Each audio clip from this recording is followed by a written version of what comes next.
I, 54F, have been married almost 35 years to my husband.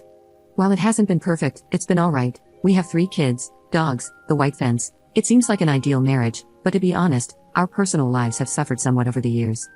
Our bedroom is cold and dry, and on this upcoming Saturday, it will be 6 years since we have been intimate at all. For the longest time, I thought he was having an emotional affair with his male friend, whom he had fished with, but had become ill with cancer. He would drop everything and anything for him, including our plans. Plus, there were a few texts that, while not sexual, were more than friendship. But for some reason, while I was hurt, I was not threatened.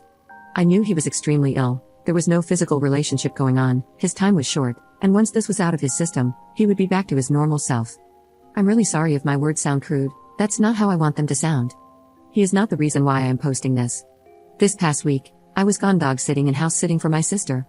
When I got home last night to check the mail, I found a blank envelope with a short typed note inside, picture linked. I know who the female is, it's one of his friends. I'm completely devastated. To me, a woman is harder to compete with. What does she have or do that I don't? I decided to get healthy and lost weight. I've lost over 130 pounds, but I don't hear anything from him. I went to the doctor last week, dressed nicely, and he told me I was embarrassing him, that his wife was running around town looking like a whore with her Lululemons hanging out. I had a slight off-the-shoulders white eyelet with dark jeans. Since finding this out, I've become obsessed with finding evidence. I stalk her Facebook, their call logs, he calls her an average of 6 to 8 times a day, with calls lasting 5 to 15 minutes. I drove by her house. I type and delete her name, phone number, address, wanting to confront both of them, blame her, blame him. I wonder what she has that I don't, how I can fix this. Do I want to fix it? What do I do? Where do I go? I've cried for 2 days now. I can't stand to look at him, and I'm afraid to talk to him. Update 1. After a few days of crying and feeling miserable, I became obsessed with finding more information. This all came to light last Sunday. Before that, I was walking around in a state of ignorance. I went through his office, nightstand, etc. I didn't know exactly what I was looking for, but I was looking for something. I would drive by her house when he would leave. In other words, I was going crazy. By Wednesday, I broke. I was tired of him acting like it was a normal day, that there was nothing going on. I could not take it anymore, and I first wanted to talk to her.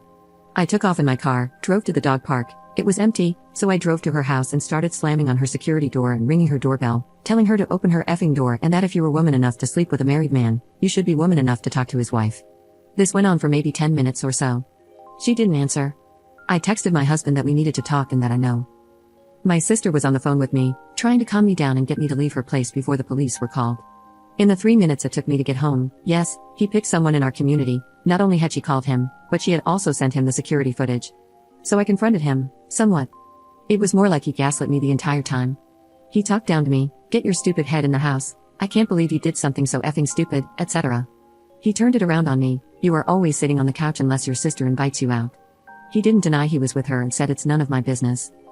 When I asked if he would stop seeing her, he said he would not give her up, she is a good friend of his. And the biggest smack in my face, he wants me to apologize to her for embarrassing her in her neighborhood. I guess she is talking about filing a restraining order against me. So Thursday and Friday, I finished my pity party, and on Saturday, I started doing things I never thought I would have to do on my 35th anniversary. I reached out to divorce attorneys. They were closed, but I filled out the forms for consultations. I also started a resume and began applying for jobs. But after not working for 20 plus years, what kind of work am I going to be qualified for? I stayed at my sister's this weekend. I needed the change of scenery. Between his attitude, the non-existent anniversary, and the overall funky feeling, I needed a break. Update 2. It's been about a month since I found out about his affair.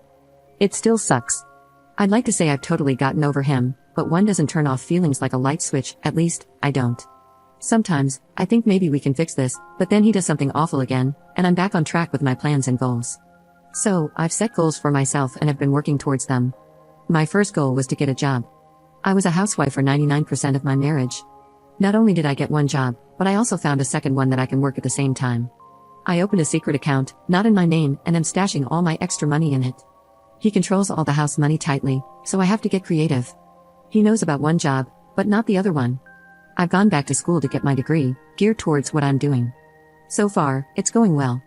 I'm remaining positive and pushing forward, even when he gets negative towards me, you're just going to quit, you will flunk out, etc. I'm saving for a small place, hopefully a little adu or an apartment, that will allow my little dogs.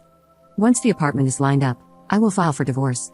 I need to make sure I have a safe place to go because he will become nasty once served. So far, things are calm here. I don't ask about her, although they still speak daily, and I'm sure they are hanging out. In our community, it's like he is trying to rub my nose in it. The thing is, I'm not letting him know or see that it's bothering me at all, which, in turn, is bugging the crap out of him. So, he threatened to take my phone away. Fine, I went and bought a cheap burner phone, just in case he does. Now, he has switched to being nice. He has bought parts for my car, paid the labor, and bought my scrubs and equipment I need for work and school. He asked for a list and bought it.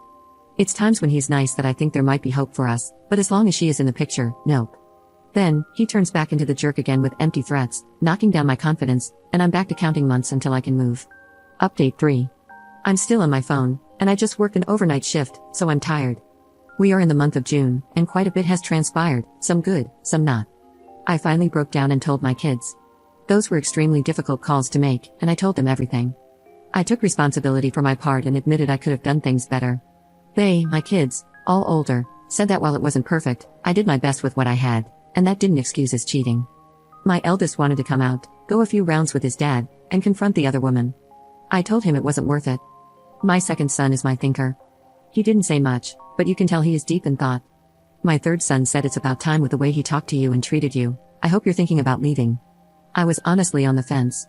He would flip-flop between wanting to work on us and fix us, but his actions said differently. The past 2 weeks have been the worst. Since he has been using my son's car, my son put a tracking device in it. Yes, I have access to it, and no, he does not know about it. He would tell me he was going to one place and then go straight to the other woman's house. If I asked where he was, he would lie to my face.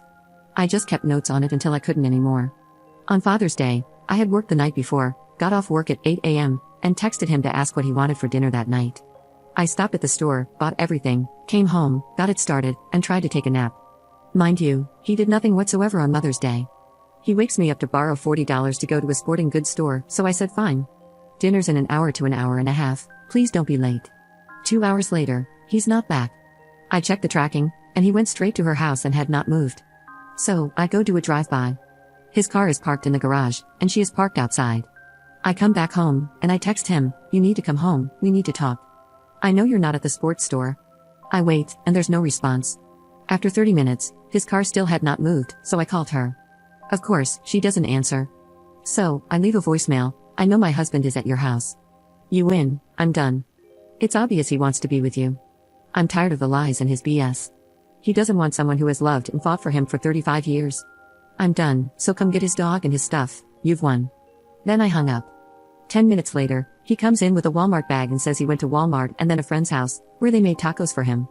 I dished up servings for my son and me, then threw the rest of the meal in the trash. He gave me attitude because she feels threatened now that I called her, and she has to change her number. In her line of work, she will lose clients, boo-hoo. I didn't threaten her. I told him that if he wasn't happy here, he knew where the door was, and he was welcome to use it. He was quiet all week but was also a jerk. His only concern was seeing that woman. I had melanoma removed and needed a driver, so he took me. When I got in the car, he didn't say a word, not how are you, how did it go, or are you okay?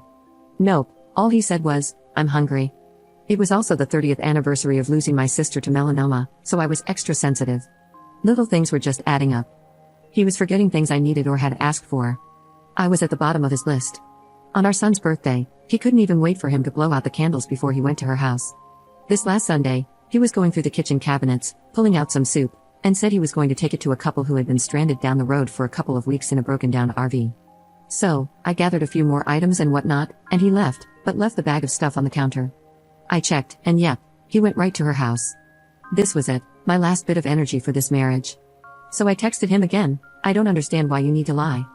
There is no dog park, hiking trail, fishing spot, sporting goods store, broken-down RV, nor Walmart on Bunker Hill. Why not be honest and tell me you're going to her house? It's obvious, regardless of what you're saying, you don't want to work on our marriage. You have and are choosing her over your family. I sent it and tried to call him. He didn't answer, so I texted, yeah, I didn't think you would answer.